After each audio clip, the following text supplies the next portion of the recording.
Hey guys, welcome back to the 5 Card Pillow Mastermind. My name is Fabian, and in today's video, I'm going to talk about the aftermath of check raising, or the check raising consequences, basically.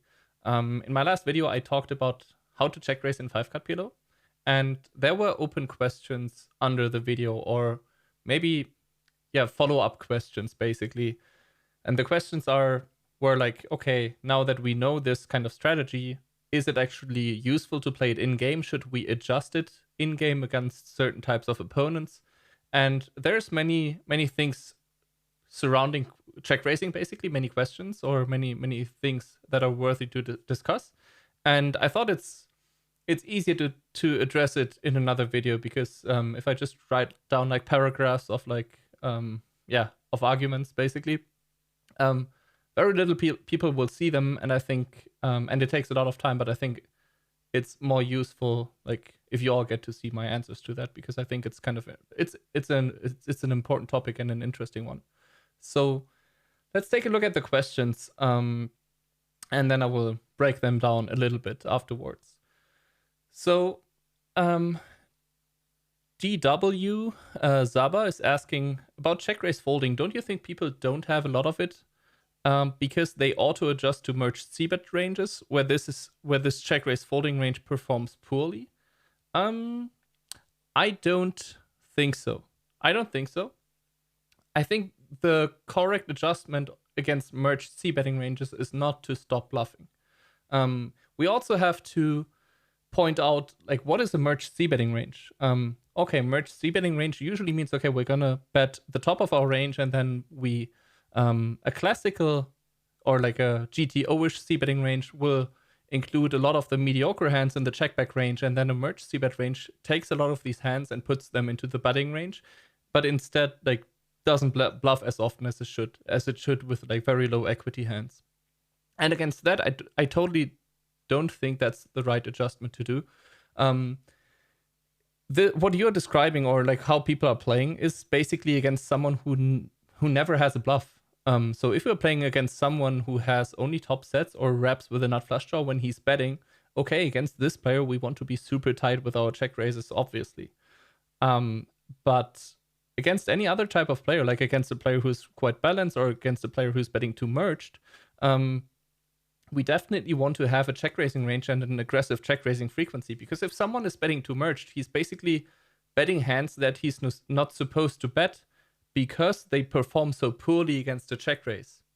So, if anything, against a guy who's check raising or who's betting too merged, maybe even we want to go for a higher check raising frequency. But let's talk about this a little bit later in the video.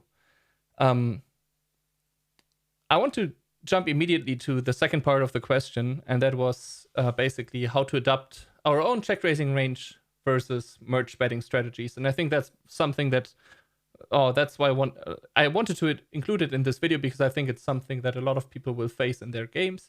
So you have someone betting very merged, and now we basically learned a little bit how to check raise in the last video, but like, are we really sure how to do it? Do we want to apply it in our games? Like, maybe it's not a good idea. So let's talk a little bit about that.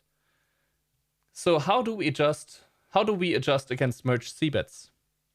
The first, or the most important thing I want to point out here is that the exploit doesn't always happen on the same street. So a lot of people just look at it like, okay, we're facing this kind of c-betting range. How do I adjust now my check raises? How can I fix this?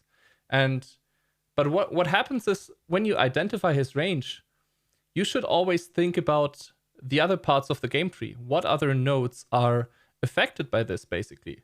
So in this case, for example, our own strategy, like when we know in advance that this guy is going to c-bet too depolar, maybe even too frequently, how does it change our own strategy?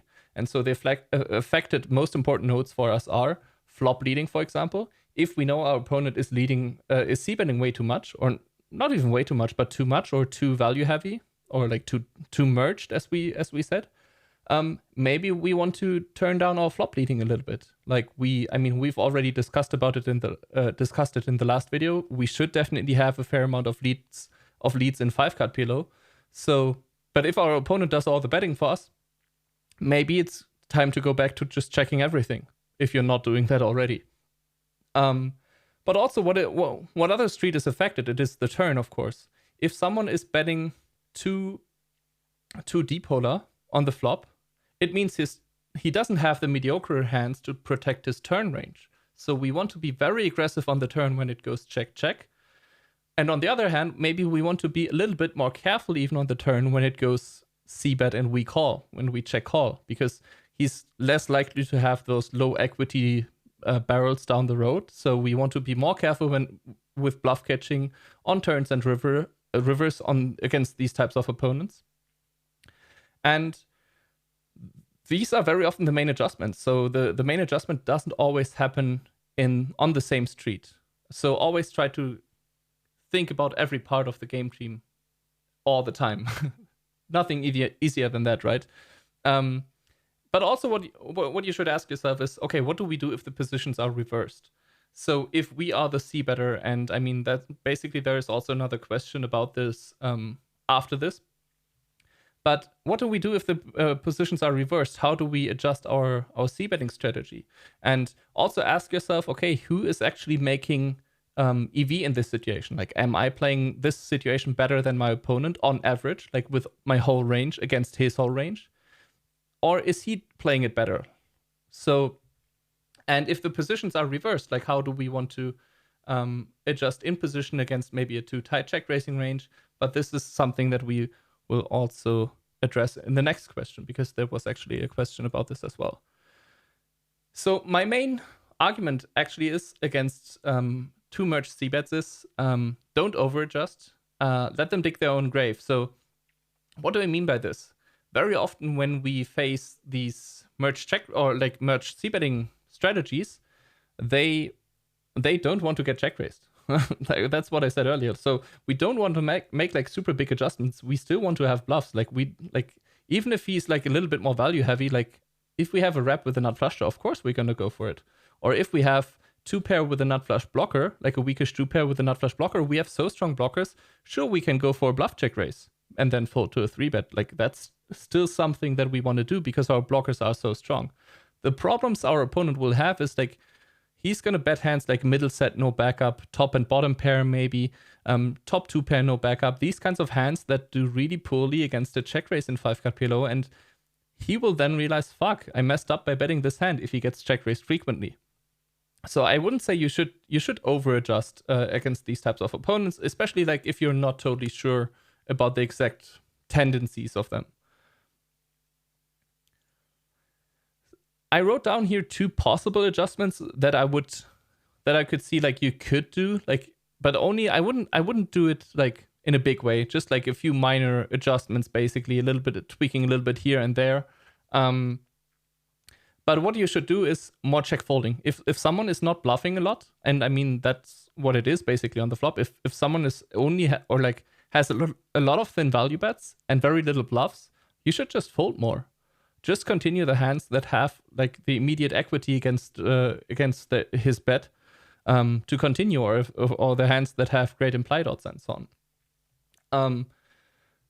Another adjustment is like maybe you want to go check raise slightly lower frequency, but this really depends like how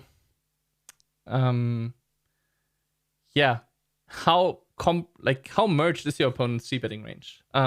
And as I said earlier, like I'm not even sure if I want to go way low with my check raising frequency. I think you can go and leave maybe a few of the thinnest check raises out. But in general, you want to still go for check raises, put him under pressure, maybe go for a little bit thinner value with hands like top set, no backup. Like these kind of hands, they don't, like you usually want to have them in your check calling range to protect your check calling range a little bit. And also they don't have the highest EV. But with a check raise, if they don't have backup, but against a merge check raising strategy, they could do actually just fine. But when you do that, again, think about the other parts of the game tree, because when you're doing that, you open yourselves up to exploitation as well when you are when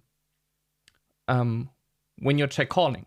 And we've just talked about this when we are check calling against a 2 merge check c-betting range. We actually have quite a bit of trouble with our check calling range because it's going to be I mean, it's actually not going to be super weak because we're overfolding on the flop a little bit.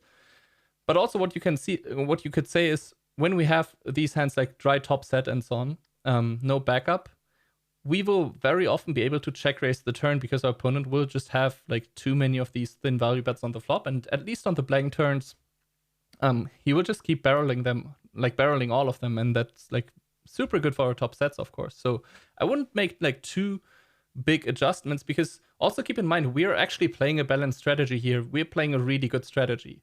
And yes, we should always look for ways to adjust, to exploit, to gain an even bigger edge. But we have to be very, very safe about about our opponent's tendencies to make like very big adjustments. So I wouldn't say you should make big adjustments. Just stick to the strategy that you've learned and try to be a little bit more aggressive than you have been in the past. I mean, probably you have been not aggressive enough with your check raises. And yeah, you will see like you will pose a lot of problems for your opponent. Like it will be very hard for them to deal with your increased check raising frequencies. The next question, or this is also the last question, it's a little bit longer, but it's basically you should pay attention to this last paragraph here. So how do we adjust our c-betting range in position when we know all of this? Low donk bet. So he said basically, how do we adjust our c-betting strategy if our opponents are not leading enough, they are not check raising enough, but if they are check raising, they are very value heavy. They almost never fold to a 3-bet. But so how do we adjust against this? Because this is probably something that you will also face very often. And so here we have it again, adjusting versus value only check raises, I call that. And I would say we should go for a higher c-bet frequency, but a little bit more merged. So, and at the same time, we should do more bet folding with unusual hand classes. So for example, what I would do is I would add hands that are a little bit that you like more of the mediocre hands, basically bet more merged, and then bet fold these hands if you get check raised. Because like if you're getting check raised only 5% of the time and you have a hand like bear top 2 that you're usually supposed to check back, okay, then he will check raise you, like he will check raise 5% of the time. If you have these blockers, the check raising frequency will probably be even less. So if you have to bet fold it, so be it. Like the solver would usually hate to bet fold these kind of hands, or like would hate to bet fold certain type of flush draws and so on. But if it works really well, like if it makes so much money by betting, then you should go ahead and do that. In general, though, this is like an answer, or like this is a question where you have to pay attention to all the details. So is it true that he's always, or like that he has a low donk bet frequency, a low check raise frequency, and so on? Because this could vary from board to board, and you have to look at like how big is the mistake he's doing. So if he's supposed to lead 30% of the time on a certain board texture and he never does it, it's probably quite a big mistake and quite a big deviation. But if he's supposed to lead like 5% of the time and he never does it, like his strategy is like pretty close to GTO basically, and then you also shouldn't like deviate too much from your GTO-ish check c-betting frequency or c-betting strategy especially. Same is true for the check raising. So maybe he's under check raising, but how big is the difference? So if someone is check raising 8% and it's a board where he's supposed to check raise 16% of the time, well, that's quite a big difference and quite a big mistake. If he's check raising 8% and he's supposed to check raise 10%, it's still a mistake, but it's not quite as big as the difference to the 16%, of course. And we basically have to take all these factors into consideration and then craft our own strategy on the fly in the given spot that we are in, basically. And yeah, so this is basically it. Like, these are the questions. I hope I could shed some light on what you should do or what you could do. What I think is also very interesting is, and here we come back to the first question, is like what we do here is basically we bet more merged and against someone who is under check raising. And this is like the first question was basically, don't you think people have a lot of it because they auto adjust to merge C bets? So I think they are adjusting wrong. I think the guys, or like what you do right on, like just based on experience, this is just how the game developed. Like people are C betting merged because it works so well for them because they are not check raised often enough. So I don't think like the weak check raising strategy is a consequence of like the too tight, or not too tight, but too merged betting range. I think the too merged betting range is a consequence of not getting check raised often enough. And this kind of answers as well. Like, I mean, here we come back to the answer of the first question. So if someone is betting too merged, we should check raise very aggressively. And so if someone is not, and this also, again, like if someone is not check raising aggressively, we should bet more merged. So you can kind of see how these two go hand in hand. But again, of course, keep in mind what you're doing to your other ranges, how your leading range affects your flop checking range, how it affects your turn range. You will be more vulnerable to double barrels if you check raise very value heavy and never have a slow play and so on. So keep these things in mind, and don't expect like to just have like the best check raising strategy overnight. It's definitely a process. You have to, and I mean, we haven't even started to talk about like how do we play turns after check raising the flop. Like that's also something that we probably want to study a little bit or want to get into when we think about check raising.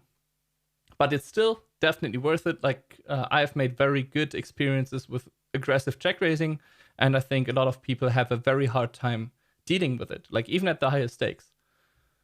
So yeah, this was it for today. My name is Fabian for the 5 Card Pillow Mastermind. And again, if you have any questions about this, post them below the video. Maybe I will make another video about the questions, but or I will address them in the comments.